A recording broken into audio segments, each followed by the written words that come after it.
Hi friends, welcome to our channel. ఈరోజు మీకోసం top show quality షిజ్జు puppies అనేవి అమ్మకానికైతే తీసుకురావటం జరిగింది. పప్పీస్ యొక్క ఏజ్ వచ్చేసి 2 months. ఫస్ట్ వ్యాక్సినేషన్ కంప్లీట్ అయింది, రికార్డ్ అనేది కూడా ఉంది.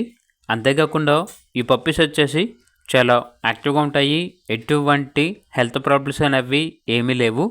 ట్రాన్స్పోర్టేషన్ మేజర్ సిటీస్ అన్నిటికీ ట్రాన్స్పోర్ట్ చేస్తారు. ఇక పప్పీస్ ఉన్న లొకేషన్ వచ్చేసి హైదరాబాద్. పప్పీస్ యొక్క ప్రైస్ వచ్చేసి కస్టమర్ కాల్ చేసినప్పుడు మేమే చెప్తా ఉన్నా బెస్ట్ ప్రైస్కే ఇస్తాము, పప్పీస్ యొక్క ప్రైస్లో డిస్కౌంట్ అనేది కూడా ఇస్తాము అని అయితే చెప్పడం అయితే జరిగింది. ఇక పప్పీస్ కావాలన్న వారు ఈ వీడియో కింద టైటిల్లో ఓనర్ నెంబర్ అనేది డిస్ప్లే చేయడం జరిగింది. ఓనర్కి కాల్ చేయండి. అలాగే ఛానల్ని ఇంతవరకు సబ్స్క్రైబ్ చేయకపోతే సబ్స్క్రైబ్ చేసుకోండి. Thank you, by by.